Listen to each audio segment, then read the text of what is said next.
Buckle yourselves in, guys, it's going to be a long episode.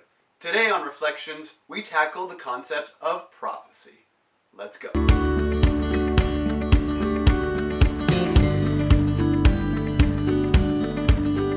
What I think the Savitar Prophecy means, and who's going to bite the bullet, as the term goes. That's the interesting thing about this prophecy. Given the events that have actually already happened, I think it actually says a lot about what's about to happen in the prophecy and in general in the series. Let's actually look into the prophecy and what it says first. Here we go. I hold the power of life and death over all of you. How do you know so much about us? I know you, Caitlin, Cisco, Joe, Wally, the fake Wells. I know your fears, I know your weaknesses, I know you better than you know yourselves. I know your destinies. One shall betray you. One shall fall. One will suffer a fate far worse than death. This is the knowledge I have for you about your everlasting damnation. Okay, so what does this tell us? Well, first of all, it's three people that are involved. First, there's the person who's going to fall. Now, a lot of people are interpreting this as death, and I am also going to interpret it that way, though I think it could also be taken the other way, in that it could be a fall of character. Now that could be opening it up to a lot more things, but for the moment we're going to assume it means death. The other thing that's going to happen is that someone in the team is going to betray them. The third thing is that someone is going to suffer a fate worse than death. And importantly, I think it's very clear to point out that none of these things are going to happen to Barry. Why is that important, and how do we know this? Well, first of all, it's being said almost essentially right to Barry. It's saying that these things will happen, it'll happen to people around you, not to himself. So the other thing to take note of is the fact that I think this is actually a self-fulfilling prophecy. That is to say, in the real world, how a psychic appears to tell the future is simple. They make very broad statements about possible futures and things that are very likely to happen. They could say you could do something with your house, or you could be doing something with this, or something with that. Now, the reason this works is that it turns into a self-fulfilling prophecy from there on, meaning that because people have these thoughts and general directions in their mind and where things are supposed to go, according to Joe Blow, the psychic, they've got these ideas kind of perpetuating in their heads. So they're unconsciously going to be taking actions that will end up leaning further towards fulfilling these actions. The same can be said when the Flash, or Barry, travels to the future, sees that Savitar is going to kill his girl. Finally, I am free of you. And he's not able to rescue her in time. Now, what that means is that the person who's going to end up falling, it's going to be easy. It's going to be Iris.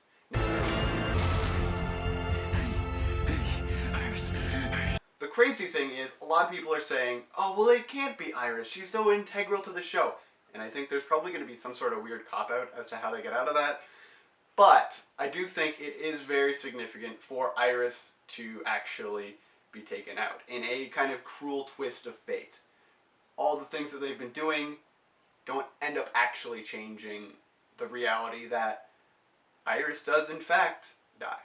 So that's who I think will end up falling. So here's the thing. How we kind of know that this is going to be a self-fulfilling prophecy for Iris is actually the fact that Barry and HR actually have a conversation talking about how time travel and seeing your own future works. There are two schools of thought. One faction, one group of fans, they believe the future is ever changing. It's not fixed, and so you can make of the future anything you wish. Right. Another group of fans vehemently disagreed with it. They said, no, the future is fixed, and you can't change it no matter how hard you try. Now, generally what they were saying, and HR was basically trying to get it across to Barry, was the more you try to change the future, the more you will end up making the future that you see or that you fear happen. Well, I think that a man often meets his destiny on the very road he takes to avoid it. Meaning, the future is fixed. This is a trope with a lot of science fiction, and we really have noticed that in trying to prevent, first of all, trying to prevent his own mother's death, he's caused a whole slew of other issues. That's already been clear in Flashpoint. I don't know why he doesn't seem to figure this out going forward, but hey, he's got his own thoughts and fears when it comes to Iris. Anyway, guys, so that's Iris wrapped up. The second person, the person who's going to betray, is actually really easy to figure out as well.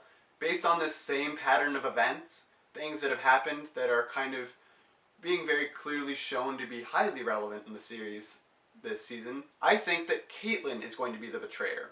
Why? Well, let's think of it this way. She's constantly had this issue of the more you use your abilities, the more you will become this darker personality, Killer Frost. These powers you have, the more you use them, the more difficult they're going to be to reverse. I'm sorry, honey, but listen to me. You must not use these powers under any circumstances. She's been dealing with this entire season, her slow descent into Killer Frost and her inability to actually control her personality as well as her powers. Here's the thing. She keeps on using her powers repeatedly, like it's actually seriously becoming a problem.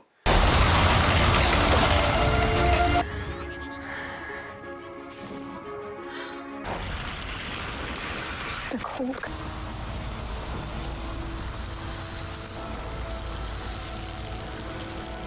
I'm losing control. Okay. Medic. You don't move. Surprise. Her mom warned her way beforehand, stop using your powers or you'll end up becoming the problem. And she keeps using them. So I think it's very likely that she's going to end up being the one to betray Barry in the end. Now, it's not necessarily going to be on purpose, it's more so she won't be able to be pulled back. You can't do it. You can't. Because underneath all that cold, you're still you.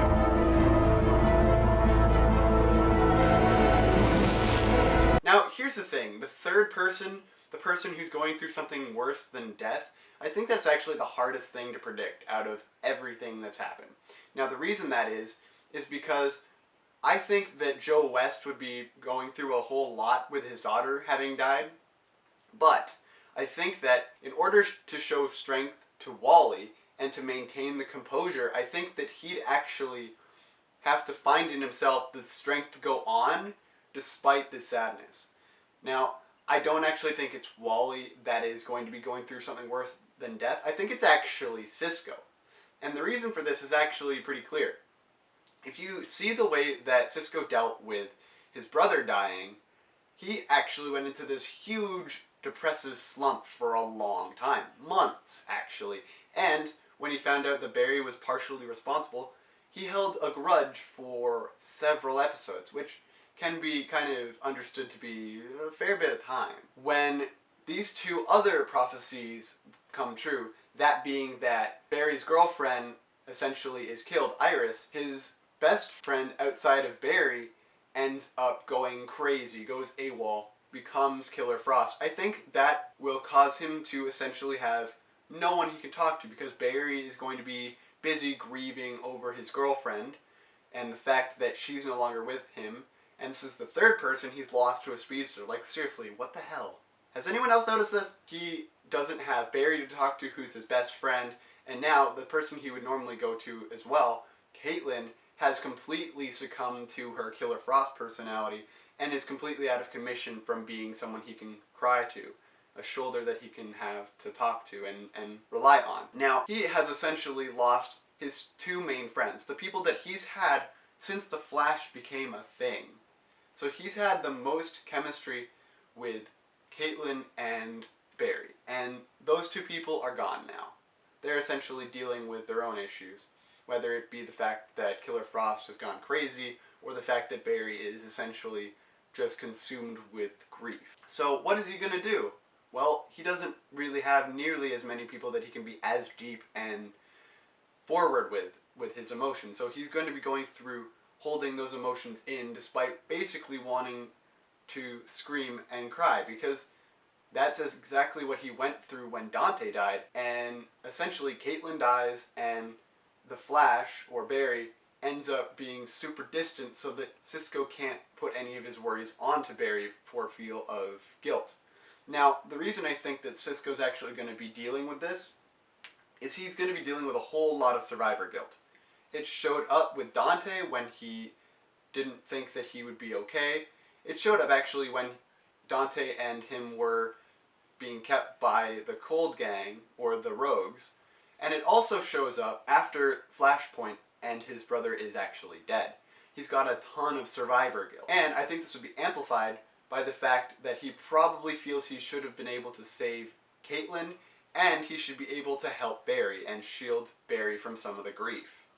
So he's going to be dealing with a lot of that kind of feeling of responsibility without being able to do anything. And that, from personal experience, I can tell you is the worst thing to have to deal with. So I think with that said, those are my 3 people that I think are going to have to deal with this. And on top of that, I think it's going to be a self-fulfilling prophecy, meaning the very actions that they take in order to prevent this from happening is exactly what causes it. Is that terrifying? I think it is. Anyway, guys, that's just my thoughts. Leave your comments down below letting me know what you guys think. If you like this video, don't forget to hit subscribe. And if you are already subscribed, hit that notification bell so that you guys know about all the videos that come out. That said, guys, thank you so much for watching. Just remember, TVMVs are on Monday, Thursday is vlogs, and it might actually turn into another type of video now. I've actually put that out on the vlog. I'll send you a link to that particular vlog so you guys can add your own opinions. And obviously, Fridays is Reflections. If you guys enjoyed this, let others know, share it with your friends and family who might be interested and enjoy Flash themselves. Anyway, guys, thank you so much for watching, and I'll talk to you next week.